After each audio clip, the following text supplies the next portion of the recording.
To all of you. तो आज हम रिमेनिंग क्वेश्चंस कर लेते हैं जो एक्सरसाइज 13.4 के थे, ठीक है। तो पहले 4 क्वेश्चंस हमने कंप्लीट कर दिए थे। अब हम स्टार्ट करेंगे क्वेश्चन नंबर 5 से, राइट। मेंस्ट्रुएशन हम कर रहे हैं सरफेस एरिया वॉल्यूम्स जिसे हम बोलते हैं। तो पहली 4 एक्सरसाइज हमने कंप्लीट, पहली 3 एक्सरसाइज हमने कंप्लीट कर ली थी। अब ये चौथी एक्सरसाइज है। क्वेश्चन नंबर 2 तक, क्वेश्चन नंबर 4 तक हमने कंप्लीट कर लिया था। अब जो हमें आज करना है क्वेश्चन नंबर 5 से करना है।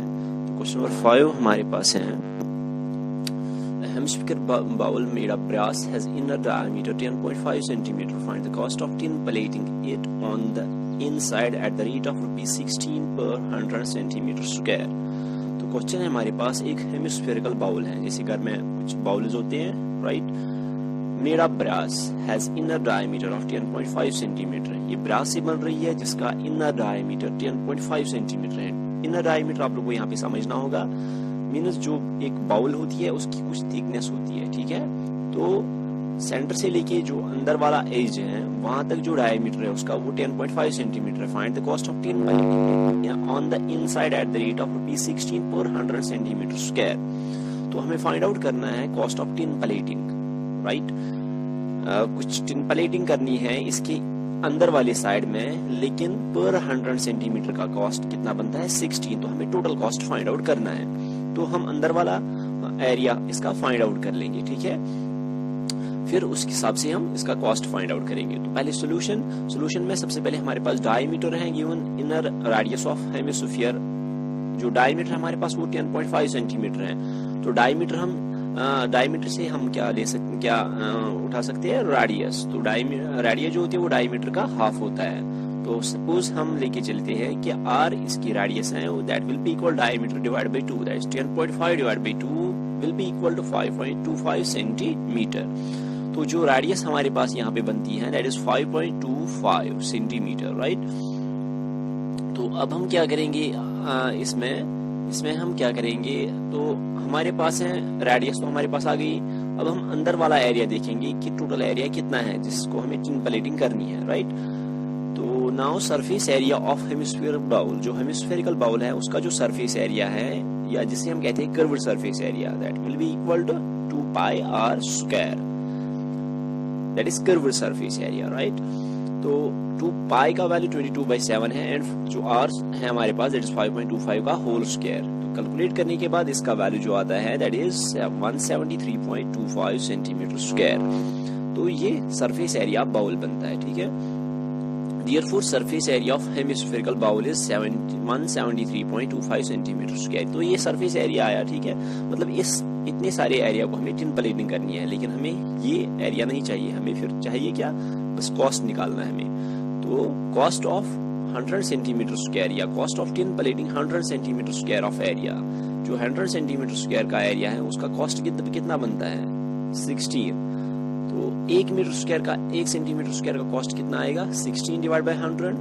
तो हमारे पास कितने सेंटीमीटर स्क्वायर है 173.25। Therefore cost of tin plating 173.25 centimetre square of area, that will be equal to ₹16 divide by 100 as ₹16 divide by 100 into 173.25। तो ये इसका टोटल एरिया बनेगा, तो टोटल कॉस्ट बनेगा। तो इसको जब हमने कैलकुलेट कर लिया दैट इज इक्वल टू ₹27.72।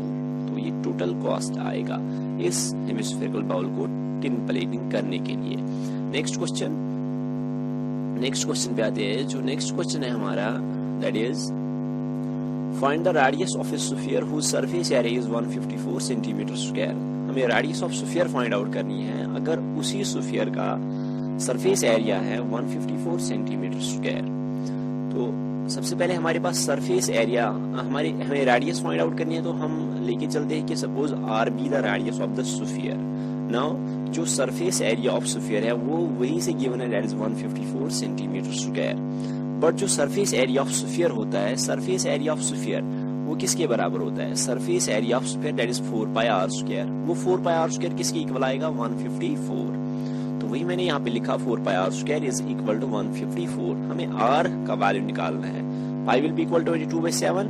जब मैं वैल्यूज पुट कर लूंगा और 4 और पाई को इस साइड में शिफ्ट करूंगा तो आर स्क्वायर की वैल्यू क्या आएगी? R square will be equal to 154 into 7 divide by 4 into 22, क्योंकि जब मैं पाई को इस साइड में लेके आऊंगा तो इसका रेसिप्रोकल बनेगा, that will be equal to 7 divide by 22 और 4 भी डिवाइड में आ जाएगा। ठीक है, तो इनको सिंपलीफाई करने के बाद जो आर का वैल्यू आता है, जो आर स्क्वायर का वैल्यू आता है that is 49 divide by 4 cancellation करके। ठीक है, तो 49 7 का स्क्वायर है, 4 2 का स्क्वायर है, that will be equal to 7 divide by 2 का होल स्क्वायर। स्क्वायर और square cancel out both sides, तो R will be equal to 7 divide by 2, right? तो that will be equal to 3.5। Therefore, the radius of the sphere is 3.5 centimeter square whose surface area is 154 centimeter square। बहुत आसान सा question था। Question number 7. The diameter of the moon is approximately 1/4 of the diameter of Earth. Find the ratio of their surface areas. तो ये बहुत ही अच्छा question है और उतना ही इम्पोर्टेंट क्वेश्चन है। ठीक है, तो ख्याल रखना। हमें फाइंड आउट करना है the diameter of the moon is approximately 1/4 of the diameter of the earth. जो डायमीटर ऑफ मून है, मून वो भी स्फीयर की शेप में होती है और अर्थ वो भी स्फीयरिकल शेप में होती है। ठीक है, तो हमें यहाँ पे गिवन है डायमीटर ऑफ मून। जो डायमीटर ऑफ मून है that is equal to approximately 1/4 of the diameter of earth, यानी कि जो डायमीटर ऑफ अर्थ होगा उसको अगर हम डिवाइड करेंगे 4 से तो वही डायमीटर ऑफ मून बनेगा। Find the ratio of their surface areas. तो हमें उनका रेशियो फाइंड आउट करना है, दोनों का रेशियो फाइंड आउट करना है, राइट? तो सबसे पहले हम लेके चलते हैं diameter of earth. If diameter of earth is said to be d, suppose हम लेके चलते हैं डायमीटर ऑफ अर्थ वो कितना है d, then the diameter of moon will be, तो मून का डायमीटर कितना बनेगा d डिवाइड बाई 4, क्योंकि वहीं से बता रहा है diameter of moon is approximately 1/4 of the diameter of earth, right? तो डायमीटर ऑफ अर्थ हमने कितना लिया d, देन जो मून का डायमीटर है वो कितना बनेगा d डिवाइड बाई 4। तो डायमीटर दोनों का अब हमारे पास है, तो डायमीटर अगर है तो रेडियस आ सकती है। ठीक है, तो रेडियस डायमीटर का हाफ होता है। नाउ रेडियस ऑफ अर्थ फिर क्या बनेगी d डिवाइड बाई 2, क्योंकि डायमीटर अर्थ का d है तो रेडियस इसकी बनेगी d divide by 2। Also diameter of moon का डायमीटर कितना है d divide by 4, therefore radius of moon कितना बनेगा 1 divide by 2 into d divide by 4, that will be equal d divide by 8, right? तो d डिवाइड बाई 4 को मैं divide करूंगा 2 से, वो बनेगा d divide by 8 half, right? तो रेडियस ऑफ अर्थ भी आई, रेडियस ऑफ मून भी आई, तो हम इनका सरफेस एरिया निकाल सकते हैं। ठीक है, तो therefore surface area of moon किसके बराबर आएगा 4 पाई आर स्क्वायर। लेकिन यहाँ पे जो आर स्क्वायर है मून का रेडियस वो कितना है d डिवाइड बाई 8, तो मैं पुट करूंगा यहाँ पे, वो आएगा 4 पाई d डिवाइड बाई 8 का होल स्क्वायर। d का भी स्क्वायर है और 8 का भी स्क्वायर है। उसके बाद हम सरफेस एरिया ऑफ अर्थ निकालेंगे। सरफेस एरिया ऑफ अर्थ भी स्फेरिकल शेप में होती है, तो उसका surface area 4 pi R square आएगा। 4 पाई आर स्क्वायर, तो अर्थ का जो रेडियस है that is d divide by 2, तो यहाँ पे बनेगा 4 पाई d डिवाइड बाई 2 का होल स्क्वायर। तो अब हमें इनका रेशियो निकालना है, देयरफॉर द रिक्वायर्ड रेशियो क्या आएगा diameter of surface area of moon divide by surface area of earth. Surface area of moon कितना आया 4 पाई d डिवाइड बाई 8 का होल स्क्वायर है, whole divide by surface area of earth 4 pi d divide by 2 का whole square. इसको 4 पाई यहाँ पे cancel out होगा, क्योंकि यहाँ पे अभी आप लोग देख सकते हो यहाँ पे भी 4 पाई है और यहाँ पे भी 4 पाई है। फिर यहाँ पे बचता क्या है d divide by 8 whole divide by d divide by 2। जब हम दोनों का स्क्वायर करेंगे तो ये d स्क्वायर और d स्क्वायर कैंसिल आउट होता है, तो वहां पे क्या बचता है 1 divide by 8 is 64, 1 divide by 64 whole divide by 1 divide by 4। तो इनका रेसिप्रोकल जब हम करेंगे तो वो बनता है 4 डिवाइड बाई 64, राइट? सिंपलीफाई आप लोग कर सकते हो, तो वैल्यू आएगा 4 डिवाइड बाई 64। अगेन इसको सिंपलेस्ट फॉर्म में लेके आएंगे तो वो बनेगा 1 divide by 16। Therefore the required ratio of their surface areas वो क्या बनेगा 1:16। बहुत ही इंपॉर्टेंट क्वेश्चन है, लेकिन उतना ही आसान सा क्वेश्चन है, राइट? क्वेश्चन नंबर 8 पे आते हैं। Hemispherical bowl is made of steel 0.25 centimetre thick, find the inner radius of bowl is 5 centimetre, find the outer curved surface area of the bowl. तो यहाँ पे हमें क्वेश्चन बोल रहा है hemispherical bowl is made of steel. एक hemispherical bowl है, suppose मैं यहाँ पे एक हेमिस्फेरिकल बाउल लेता हूँ, मैं कोशिश करता हूँ यहाँ पे फिगर ड्रॉ करने की, आप लोगों के दिमाग में जो आइडिया आना चाहिए, राइट। तो सपोज ये हेमिस्फेरिकल बाउल है, right, of 0.25 centimetre thick means इसकी जो थिकनेस होती है, एक हेमिस्फेरिकल बाउल की कुछ ना कुछ थिकनेस होती है, ठीक है। घर में आप लोग देख सकते हो जो बाउल होती है उसकी कुछ थिकनेस होती है, तो ये थिकनेस है इसकी। सपोज ये मैं इसकी थिकनेस ले रहा हूँ, ठीक है, लेकिन ये थिकनेस ये कितनी है, दैट इज 0.25 सेंटीमीटर, राइट। ये इसकी थिकनेस है, that is 0.25। The inner radius of the bowl is 5 centimetre. जो इनर रेडियस का मतलब है सेंटर से लेके इस अंदर वाली लाइन तक जो रेडियस है, यहां तक जो रेडियस है, ये रेडियस कितनी है, ये 5 सेंटीमीटर है। Find the outer curved surface area. तो हमें आउटर कर्व्ड सरफेस एरिया, ये वाला सरफेस एरिया हमें फाइंड आउट करना है, ठीक है।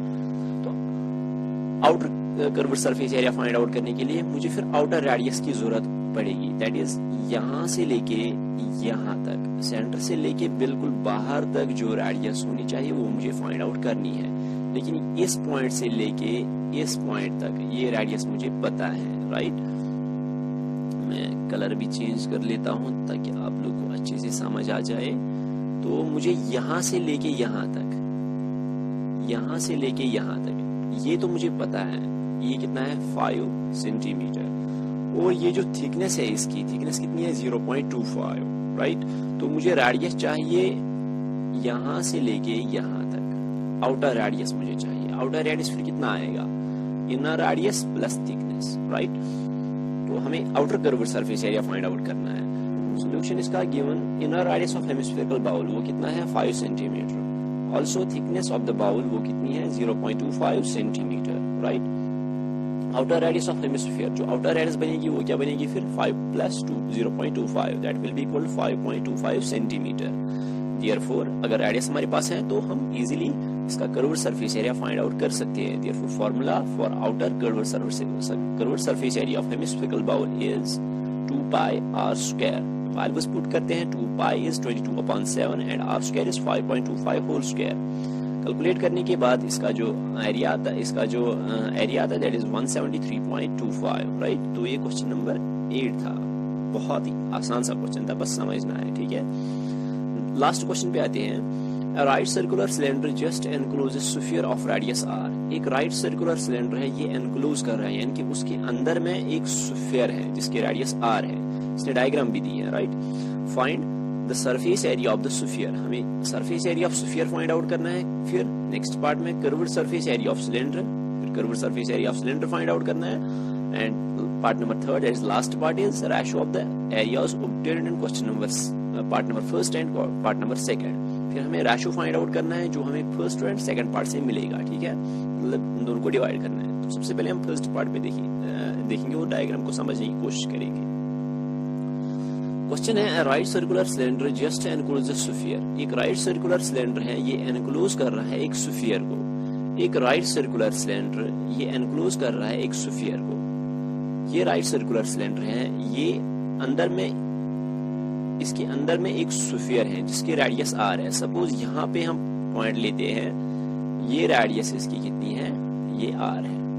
तो इसका डायमीटर फिर कितना बनेगा, अगर ये रेडियस है तो ये भी रेडियस ही होगी ना इसकी। ये आप लोग देख सकते हो, बिल्कुल बॉटम से लेके टॉप तक ये टच करना चाहिए, ठीक है। ये एनक्लोज कर रहा है, तो ये r है, ये रेडियस है, राइट। अगर ये रेडियस है तो ये वाला पोर्शन क्या बनेगा, ये भी रेडियस ही बनेगी, राइट। ये भी रेडियस ही बनेगी, ये भी रेडियस ही बनेगी। तो डायमीटर फिर क्या बनेगा, इस स्फीयर का डायमीटर क्या बनेगा, वो तो 2r बनेगा। अगर डायमीटर 2r बनेगा तो ये हाइट ऑफ सिलेंडर वो क्या बनेगी, हाइट ऑफ सिलेंडर वो क्या बनेगी, r + r = 2r। आप लोग देख सकते हो जो डायमीटर ऑफ स्फीयर है वही हाइट किसकी बन रही है, सिलेंडर की, इसकी जरूरत हमें पड़ेगी। तो सबसे पहले हमें फाइंड आउट करना है, find the surface area of sphere. First part में सरफेस एरिया ऑफ स्फीयर वो किसके बराबर होता है, 4 पाई r स्क्वायर। तो रेडियस स्फीयर की r है तो इसका सरफेस एरिया आएगा 4 पाई r स्क्वायर। तो पार्ट नंबर 1 कंप्लीट। अब हमें फाइंड आउट करना है curved surface area of cylinder, right. Height of cylinder, हमें height of cylinder find out करनी है क्योंकि curved surface area of cylinder बराबर होता है 2 पाई r h। रेडियस तो हमें पता है r ही होगी और हमें हाइट फाइंड आउट करनी है उसके लिए, ठीक है। तो हाइट ऑफ सिलेंडर यहाँ पे आप लोग देख सकते हो, हाइट ऑफ सिलेंडर जब हम 2r उसको मिलाते हैं, that is diameter of sphere, वो किसके इक्वल बनता है, वो हाइट ऑफ सिलेंडर बनता है, ठीक है। तो हाइट ऑफ सिलेंडर हम लेते हैं h, that is equal to r plus r, वो आता है 2r, राइट। तो हाइट तो हमारे पास आई, ठीक है। एंड रेडियस ऑफ सिलेंडर वो कितना है, वो r ही है, क्योंकि रेडियस दोनों की सेम है, इंक्लूज कर रहा है इसको। तो हम फाइंड आउट कर सकते हैं curved surface area of cylinder, वो किसके बराबर होता है, 2 पाई r h। तो 2 पाई वैसे ही रखेंगे, r भी वैसे ही रखेंगे, लेकिन h का वैल्यू हम चेंज करेंगे। h का वैल्यू हमारे पास क्या आता है, 2r, तो ये सब्स्टिट्यूट यहाँ पे कर लेंगे, तो वो क्या बनेगा, 2 pi r into 2r, right, after using the value of h। तो मल्टीपल इसको सिंप्लीफाई कर लेंगे, तो ये बनेगा 2 into 2 is 4 pi r into r is r square, that is 4 pi r square. तो ये इसका आंसर आता है पार्ट नंबर सेकंड का। अब पार्ट नंबर थर्ड है ratio of areas obtained part first and part second. जो पार्ट फर्स्ट में आंसर आया और जो पार्ट सेकंड में आंसर आया, अब इन दोनों का रेशियो फाइंड आउट करना है, इन दोनों को डिवाइड करना है। वो आप लोग एक छोटा सा होमवर्क है, वो आप लोग खुद कर सकते हो, ठीक है। तो यहाँ तक ये एक्सरसाइज जो है ये कंप्लीट होती है, एक्सरसाइज 13.4 ऑलमोस्ट जो हाफ यूनिट है वो यहाँ तक कंप्लीट होता है, ठीक है। तो अब नेक्स्ट इंशाल्लाह नेक्स्ट लेक्चर्स में और क्वेश्चंस को सॉल्व करने की कोशिश करेंगे और जो इम्पोर्टेंट कॉन्सेप्ट्स होंगे उनको करने की कोशिश करेंगे। तब तक अल्लाह हाफ़िज़।